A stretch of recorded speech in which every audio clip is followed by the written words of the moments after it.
누가복음 17장 20절에서 21절로 보면은 바리새인들이 하나님의 나라가 어느 때에 임하느냐고 예수님께 묻는 말씀이 있습니다. 그때 예수님께서는 하나님의 나라는 볼 수 있게 임하는 것이 아니고 또 여기 있다 저기 있다고도 못하며 하나님의 나라는 너희 안에 있느니라고 말씀하고 있습니다. 또 로마서 14장 17절 말씀에는 하나님 나라가 내 안에 이루어져 있다면 우리의 삶 가운데 나타나야 되는데 이것이 하나님 나라가 임한 사람들의 특징이 있습니다. 하나님의 나라는 먹는 것과 마시는 것이 아니고 오직 성령 안에 있는 의와 평강과 희락이라고 합니다. 하나님의 뜻이 우리들 안에 이루어지고 있고 지금 의와 평강과 희락을 우리가 누리고 있다면 하나님의 나라가 내 안에 임한 것을 볼 수 있습니다. 사도 바울이 그래서 고린도전서 4장 20절 말씀에 하나님의 나라는 말에 있지 아니하고 오직 능력에 있음이라 합니다. 내가 그리스도인이라고, 내가 예수님을 믿는 사람이라고, 내 안에 예수님이 계신다고 그저 말로만 하지 말아라 합니다.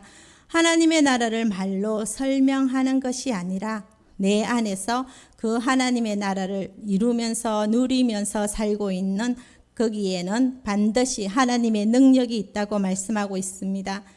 이러해서 사도 바울은 이렇게 누려야 된다는 것을 말하고 있고요. 바울은 언제 어디서나 하나님의 나라를 누리고 사는 사람이었습니다. 사도 바울은 예수님을 믿는 사람들을 핍박하는 가운데 그들을 잡으러 가는 도중에 예수님을 만나서 완전히 거듭난 사람이 되었습니다. 그래서 그의 삶은 사나 죽으나 예수님을 전거하는 사람으로 변화되었습니다. 하나님께서 바울을 이방인의 사도로 세우셨습니다. 또 그런데 유대인들은 이 바울이 전한 복음을 받아들이지 않았습니다. 이방인의 사도로 보내셔서 그들에게 복음을 전거하게 됩니다. 그 복음을 전거하는 가운데 옥에 갇히기도 수없이 합니다. 40에서 가만매를 5번이나 맞는 그러한 환난도 있었고요. 동족에게 위협을 당하게 되고 이방인인 광야, 바다, 또 거짓 형제들 중에서 위협을 받았습니다. 주림과 목마름, 헐벗음으로 이러한 위기 가운데 있었지만은 옥중 서신을 통해서 보면 많이 나오는 하나님의 메시지가 있습니다. 너희는 주 안에서 기뻐하라, 항상 찬양하며 감사하라, 용서하라. 그가 감옥에서 이렇게 할 수 있었던 것은 바울 안에 하나님의 나라를 누리고 있었기 때문입니다. 사도 바울이 감옥에서도 하나님의 나라를 누리고 경험할 수 있었던 것은 오로지 기도에 있었던 것입니다. 우리 또한 기도하지 않으면 하나님의 나라가 무너집니다. 우리가 주님을 찾지 않는다면 내 생각과 내 뜻과 내 경험으로 살 수밖에 없고 내 안에 하나님의 나라가 이루어지는 것이 아니라 나의 나라가 이루어집니다.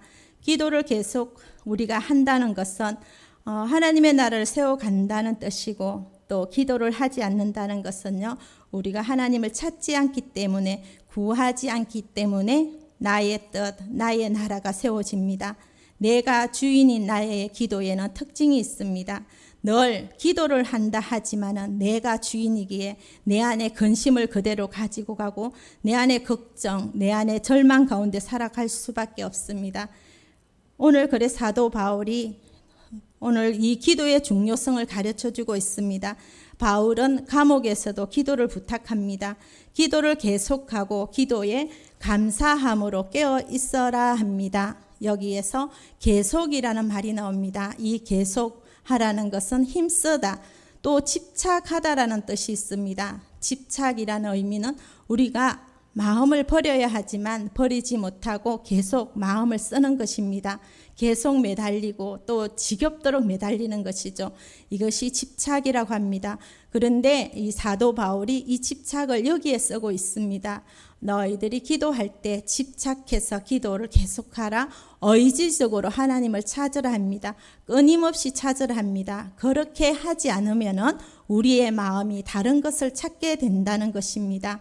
데살로니가전서 5장 17절 말씀에 쉬지 말고 기도하라, 계속 기도하라고 합니다.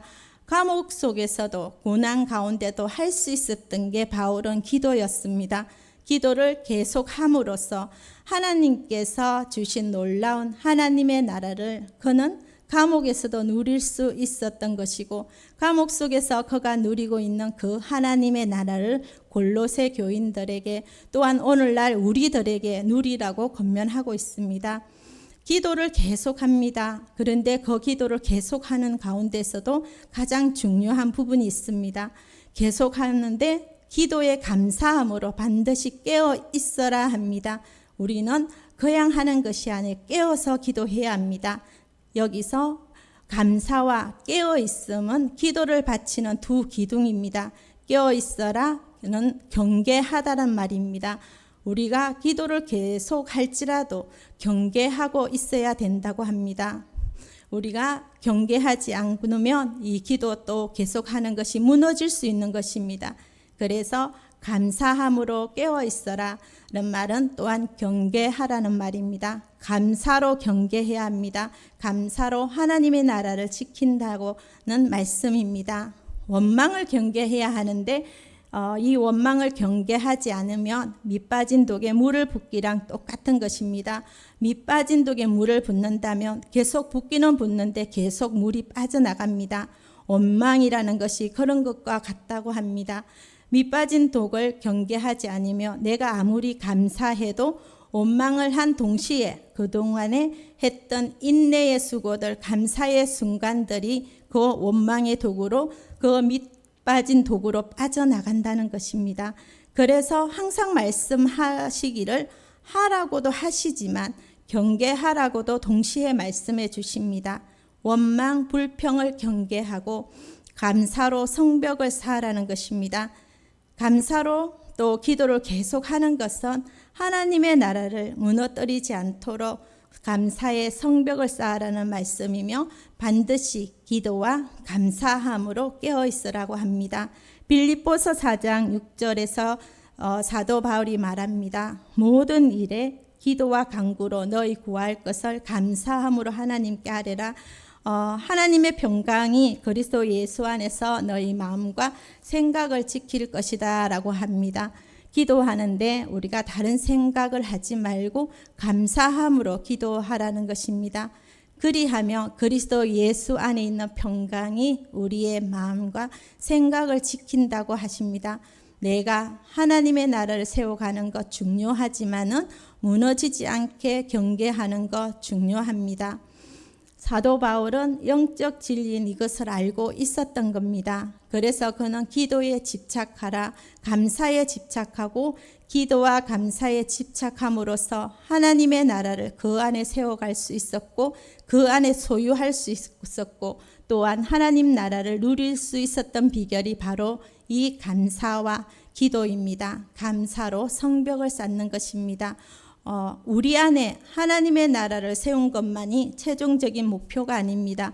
이것은 바로 천국을 전하기 위함입니다. 우리가 먼저 가지고 누리고 또한 이웃에게, 가정에 믿지 않는 사람들에게 내가 누리고 있는 이 천국을 전하고 또한 내가 갖고 있는 천국의 그 기쁨과 그 감사를 나누어 줄 수 있어야 합니다.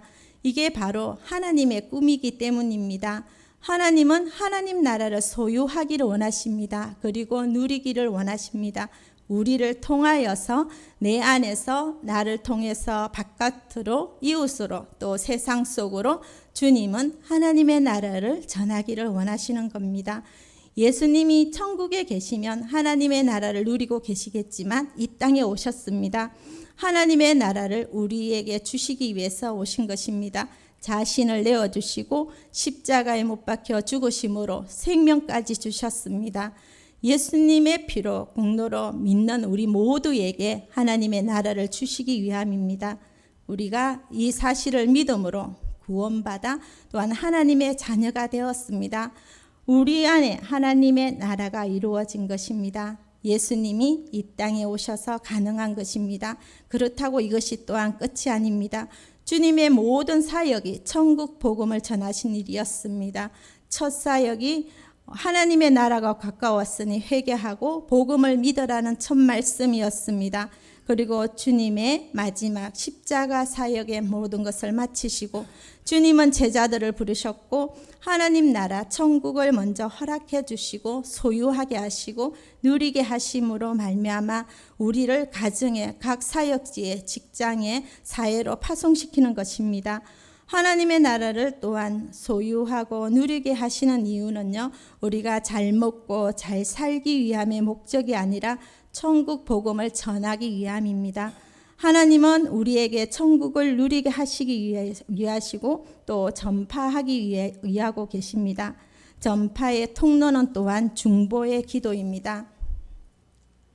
3절 말씀입니다. 하나님이 전도할 문을 우리에게 열어주사 사도 바울이 부탁합니다. 골로새 교인들에게 우리를 위해서 중보 기도해 달라고 합니다. 그리고 전도할 문을 우리에게 열어달라고. 그런데 전도할 문이 있습니다. 또는 다른 말로는 말씀의 문이 있습니다. 반드시 이 전도할 문이 있는데 이것을 열어야만 이 전도를 할 수 있습니다.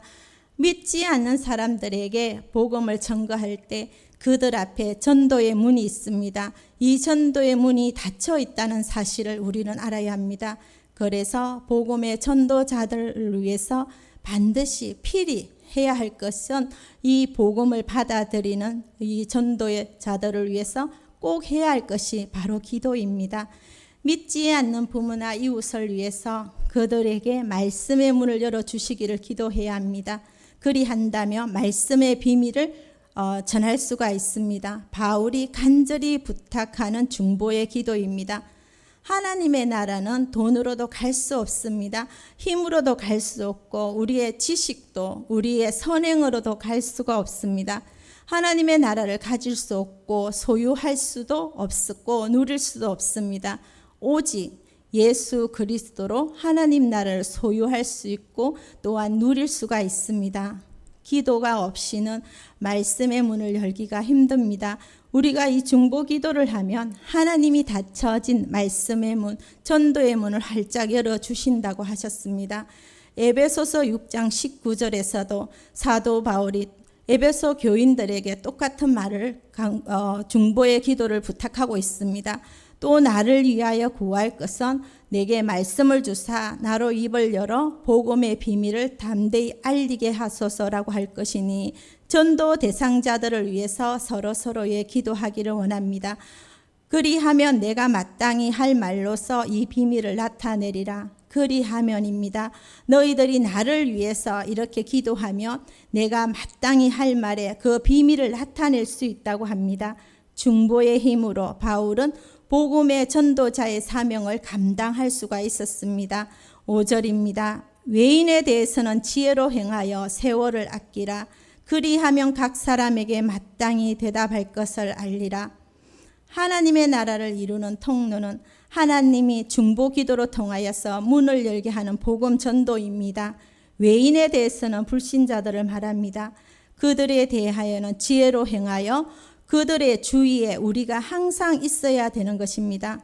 또한 세월을 아끼라는 말씀이 나옵니다. 이 세월을 아끼라의 뜻은 기회를 사라는 말씀입니다. 마치 물건을 구입하듯이 복음을 전할 수 있는 좋은 시간을 구입하여서 자신의 시간으로 만들어서 복음을 전한다는 의미로 세월을 아끼며 또 이것을 다른 말로 이 기회를 사라고 합니다.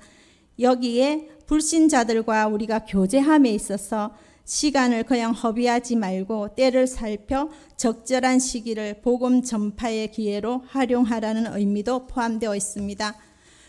6절 말씀입니다. 너희 말을 항상 너 은혜 가운데서 소금으로 맛을 냄과 같이 하라. 항상이라고 합니다. 항상 그들 주위에서 우리가 복음 전도의 기회를 만들어야 하는데 이 항상이 조건이 있습니다. 너희 말을 우리의 말을 항상 은혜 가운데서 소금으로 맛을 냄과 같이 하라입니다. 천국의 언어입니다. 천국의 언어는 기뻐합니다. 감사합니다. 사랑합니다의 언어입니다. 우리들의 이 언어를 통해서 우리가 천국을 경험하고 누리고 있는지, 우리의 삶을 통해서 우리가 이 천국을 누리고 있는지 믿지 않는 사람들이 우리의 모습을 통해 알 수 있습니다. 우리의 언어가 감사함과 고마움 가운데서 소금으로 맛을 냄과 같이 하라 그랬는데, 이 말을 좀 더 나아가 마가복음 9장 50절 말씀에 소금은 좋은 것이로되 만일 소금이 그 맛을 잃으면 무엇으로 짜게 하리요? 그 다음에 너희 속에 소금을 두고 서로 화목하라 하시니라. 우리 믿음의 사람들 사이에 함께 또 신앙생활을 하지 않는 사람들과 나 사이에 소금을 두라고 하십니다. 소금을 두고 화목을 이루라고 하시는 것입니다. 같은 믿음의 길을 가지 않는 사람들과 우리들이 정말 사이좋은 관계가 되려면 가운데 소금이 있어야 된다고 합니다. 소금이 무엇인지 사도 바울은 이미 알고 있습니다. 너희 말을 항상 은혜 가운데서 하라. 이 소금을 두고 예수님이 말씀하신 소금이라는 것입니다. 이 말은 감사의 말입니다. 사도 바울은 빌레몬서 1장 4절에도 말했습니다. 내가 항상 내 하나님께 감사하고 기도할 때에 항상 감사의 말을 잊지 않았습니다. 소금과 같은 감사의 언어를 천국에 갈 때까지 가지고 있으라고 합니다. 그리하면 너희가 각 사람에게 마땅히 대답할 것을 알게 하겠다 합니다. 믿음의 길을 함께 가지 않는 사람들에게 우리의 감사의 언어를 통해서 하나님이 우리의 말할 것을 가르쳐 주실 것을 약속의 말씀으로 주셨습니다. 그래서 사도 바울은 골로새서 2장 6절 말씀에서 통해서 그러므로 너희가 그리스도 예수를 주로 받았으니 그 안에서 행하되 그 안에 뿌리를 박으며 세움을 받아 교훈을 받는 대로 믿음에 굳게 서서 감사함으로 넘치게 하라 합니다. 감사는 또 우리를 믿음에 굳게 서게 합니다. 감사의 믿음입니다. 감사는 바로 능력입니다.